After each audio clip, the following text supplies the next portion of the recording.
Assalamualaikum warahmatullahi wabarakatuh. Aku Arif dan ini adalah segmen ngobrol khusus dan aku nggak sendiri karena aku ditemani oleh seorang narasumber. Dan itu siapa? Mungkin kita sudah tahu. Tapi sebelum kita ngobrolin tentang ngobrol, kita ke baper dulu.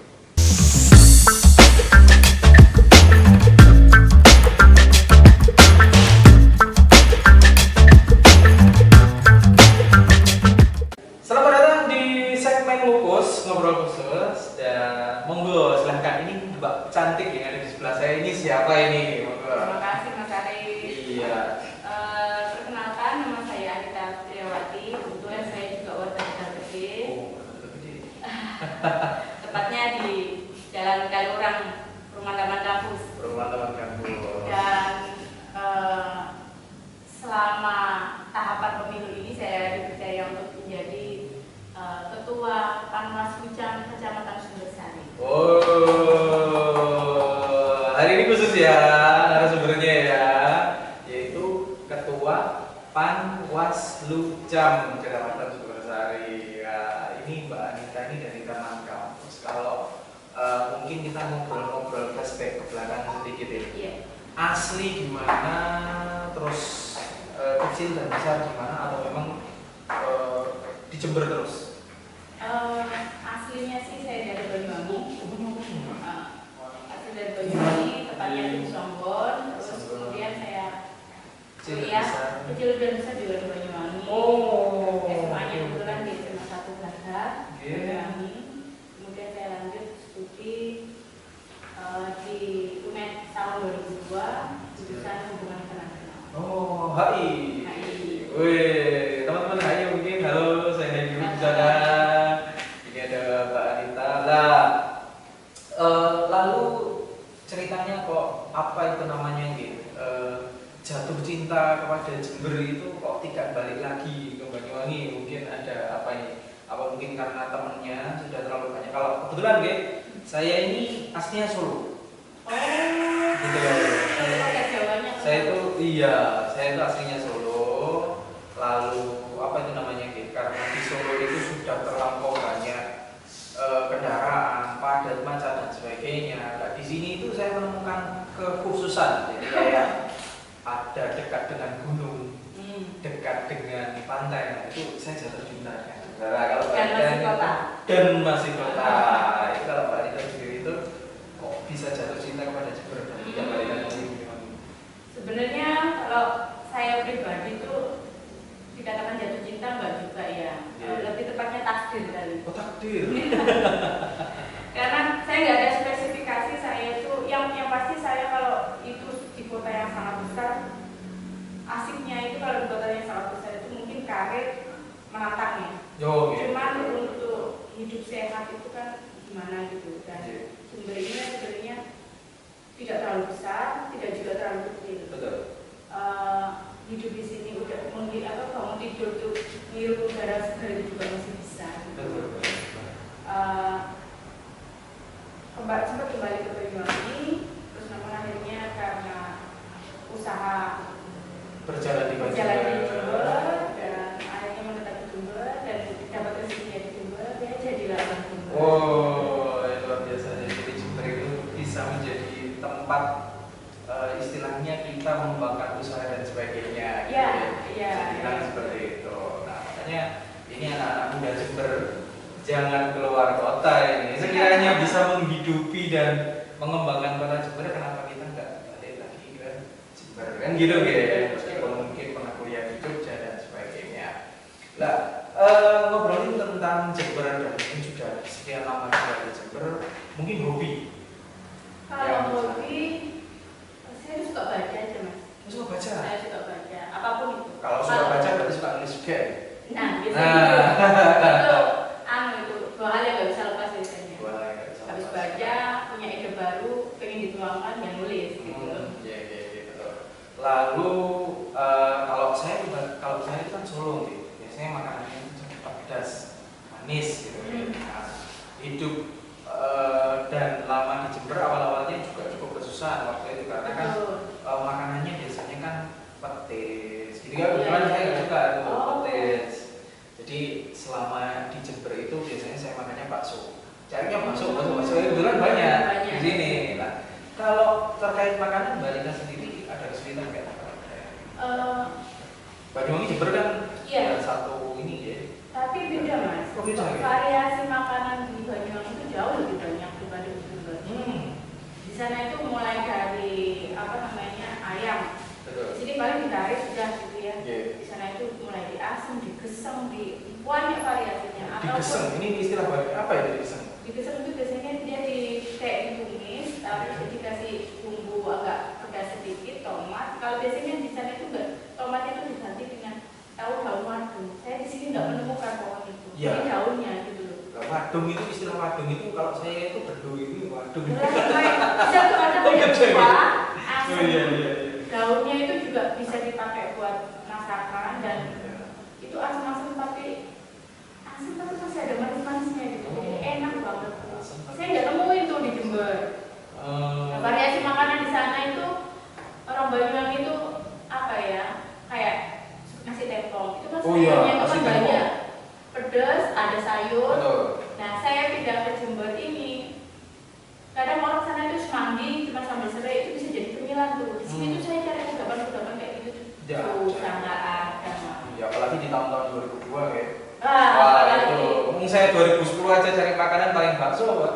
Yang Nasi cocok. goreng gitu ya. Nasi goreng. Nasi goreng lalapan. Ya, Udah. wis. Muter itu aja Ah, gitu. benar. Jadi variasi makanannya itu Hmm. masih saya ngerasa ya, karena di Banyuwangi mungkin jauh lebih banyak, itu masih agak kurang. Oke, ini makanan ya. Makanan ya. Ini makanan ini di Jember ini. Nah, kok tadi di awal perkenalan Mbak Anita memperkenalkan diri sebagai salah satu panitia pengawas pemilu kecamatan. Nah, ini bagi yang belum tahu banyak yang di rumah ini. Oh, ternyata banyak istilah, banyak lembaga yang istilahnya mengelola di bidang istilahnya pemilihan umum. Di sini saya mengenal istilah khusus namanya Bawaslu. Ini tadi ada pengawas pemilu kecamatan. Itu singkatannya apa tadi, Mbak? Panwaslucam. Nah, ini secara awam dulu aja deh dari saya. Apa bedanya Panwaslucam, Bawaslu, dan KPU? Nah, ini kan mendekati pemilu ini ya, ini 14 Februari ini. Berarti istilahnya teman-teman yang ada di Bawaslu itu bukan ASN ya? Bukan ya? Bukan. Beliau ini pejabat publik yang dipilihnya melalui ini ya. Seleksi khusus Seleksi khusus SPP-nya itu itu, ya. iya. Oke. Kalau mau tanya, kalau KPU sendiri juga Sama. gitu? Sama. Jadi kalau KPU itu kan tanggung jawabnya itu pelaksana teknis pemilu. Iya. Kalau Bawaslu Kalau Bawaslu dia pengawasan. pengawasan saja. Ya? Pengawasan. Pengawasan ini kan ada dua unsur prinsip dasar ya. Pencegahan dan penindakan. Pencegahan dan penindakan. Melakukan sosialisasi tentang aturan pemilu. Kalau melanggar apa namanya melanggar aturan dan segala macamnya akan dikenai sanksi lah. Itu kan tugas-tugas Itu pencegahannya. pencegahannya. Iya. Penindakannya dia kerjasama dengan Gakumdu. Apa namanya itu terdiri dari kejaksaan, kepolisian, gerakan Gakumdu. Apa namanya kayak dia kerjasama dengan instansi lain yang bisa menjadi eksekutor begitu ya. Karena Bawaslu sendiri kan nggak punya ini ya, nggak punya otoritas, nggak punya pasukan lah, dia nggak disediakan untuk bisa melakukan eksekusi langsung di lapangan. Contoh, Jika ada tadi kayak misal kayak ya pelanggaran pemasangan baliho, Iya. titiknya tidak sesuai dengan ketentuan yang ditetapkan oleh KPU. Iya. Nah, Bawaslu hanya bisa melakukan ini melanggar, dia bisa seperti wasit melanggar begini atau melanggar aturan ini harus dieksekusi, harus dipindahkan gitulah. Proses pemindahan itu kan kita nggak punya, kita kan nggak diberi pasukan, makanya kita diberi ruang untuk koordinasi dengan pihak Satpol PP, dengan pihak kepolisian. Tapi kalau untuk apa namanya baliho itu kita koordinasi dengan Satpol PP, minta bantuan Satpol PP untuk memindahkan atau entah itu memindahkan atau tidak diadakan. itu terkait masalah penindakannya itu tadi. Penindakannya. Yang kalau di level kecamatan itu biasanya sosialisasinya itu ke mana Pak? Apakah ke posyandu? Bisa aku Ya, tahu ke mana gitu. Banyak sektor. Banyak sektor. Kalau ke peserta pemilu sendiri juga kita bisa, misal di ini di kecamatan juga di kelurahan Tegal Gede. Siapa nih caleg-caleg yang ada di kelurahan Tegal Gede? Kita bisa nih bertemu gitu ya untuk apa namanya? Sosialisasi. Menyampaikan gitu Studi. hal yang terkait aturan-aturan gitu. Ataupun kayak apa yang saya lakukan sekarang dengan Mas Arif itu untuk sosialisasi, mengedukasi publik sebenarnya apa pemilu itu, bentuk kecurangannya, bentuk pelanggarannya seperti apa. Jadi kita tahu nih, kita istilahnya kalau ada caleg yang curang, oh berarti dia bisa dilaporkan ke Bawaslu dan sebagainya. Nah ini bagi yang belum tahu ya, kebetulan saya itu ketemu dengan Mbak Anita itu secara sengaja ketika ada acara jalan sehat kemarin itu di 17 Agustus itu. Nah, Pak Lurah menyampaikan bahwa ini adalah Panwascam. Ya. Panwascam kita mengetahui Mbak Anita dan mencoba untuk mengawasi istilahnya jalannya jalan sehat. Apakah nanti terjadi kecurangan atau apapun lah bentuknya seperti itu nih. Iya. Nah, tapi kan itu kemarin bulan Agustus. Bulan ini kan sudah memasuki memang tahap istilahnya kampanye dan sebagainya. Nah, tentu kalau menggunakan atribut partai dan sebagainya boleh untuk secara umum atau seperti apa? Kalau tugas Bawaslu di bulan-bulan ini sampai 14 Februari secara umum dan khususnya. Betul. Yang diawasi Bawaslu itu kan sebenarnya nggak hanya peserta pemilu. Peserta pemilu itu kan kalau di undang-undang pemilu itu kan ada partai politik dan caleg bisa ya justru. Jadi caleg itu melepaskan merupakan partai politik.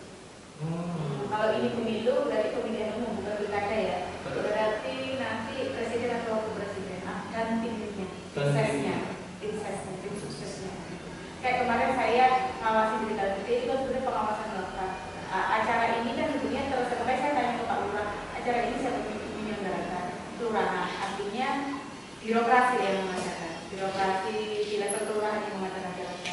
Nah, jika itu adalah pemerintahan di level manapun gitu, baik dari kabupaten, kecamatan maupun kelurahan yang mengadakan, kita tidak boleh ada unsur dari parpol ataupun unsur-unsur yang lainnya gitu. Makanya kami waktu itu mengadakan pengawasan melekat dan alhamdulillah itu tidak ada. Ajakan kampanye juga tidak ada gitu. Karena itu memang sebelum tahapan kampanye. Dan bagaimana pertanyaannya kalau sudah di tahapan kampanye itu kalau tidak dulu saya tanya, tahapannya itu masuk di tanggal 28 November bulan ini. Iya, betul. Nah, kalau di tahapan itu tetap ASN di aturannya harus netral. ASN. Ya. Dan kayak spanduk, baliho dan segala macamnya itu kan kampanye tidak boleh berada di tempat fasilitas umum milik pemerintahan. Contoh, kelurahan, kantor kecamatan, puskesmas, dan sejenisnya yang itu sifatnya itu milik pemerintahan. Rumah sakit kalau swasta oke, silakan. Bisa kalau dia punya si calegnya punya rumah sakit swasta, mau tak pasangnya atau punya dia sendiri. Tapi kalau itu rumah sakit milik pemerintahan, RSUD dan segala macam itu tidak diperbolehkan. Gitu. Ya itu tadi saya tanya, Mbak Anita menyampaikan bahwa tanggal 28 November itu adalah tahapan dimulai.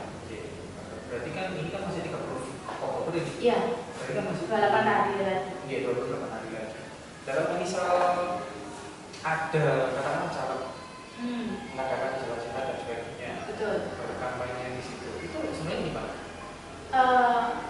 Ini kan caleg itu kan juga punya konsultan ya, yang paham betul aturan celah aturan itu bagaimana gitu. Kayak misal kemarin tuh ada jalan sehat. Beliaunya cara, tapi kan alasannya adalah memang ada sosialisasi. Dan dalam konteks sosialisasi itu di aturan itu tidak dilarang. Kalau sosialisasi tidak? Sosialisasi gitu. Sosialisasi artinya dia sebagai individu dia terjun ke masyarakat, bikin acara untuk masyarakat. Siapa yang mau melarang kalau atas nama pribadi? Iya kalau pribadi. Iya, misalnya deh, aku mau ada jalan sehat, uang saya sendiri, gitu kan? Saya mau ngadain, di sana saya nggak mengadakan, nggak ada unsur ajakan, pilih saya, nggak ada unsur mengkibar-kibarkan bendera partai tertentu. Kalaupun contoh, misal ada oknum, ada peserta yang pakai baju partai, nanti kan kita konfirmasi, pasti jawabannya adalah kami tidak memerintahkan itu. Penyelenggara kan pasti seperti itu, gitu kan? Gitu loh. Itu oknum. Dan memang saat penyampaiannya itu saat kami konfirmasi memang tidak ada ajakan untuk seperti itu. Biasanya itu di ininya lah ya, di slide-nya ataupun di banner-banner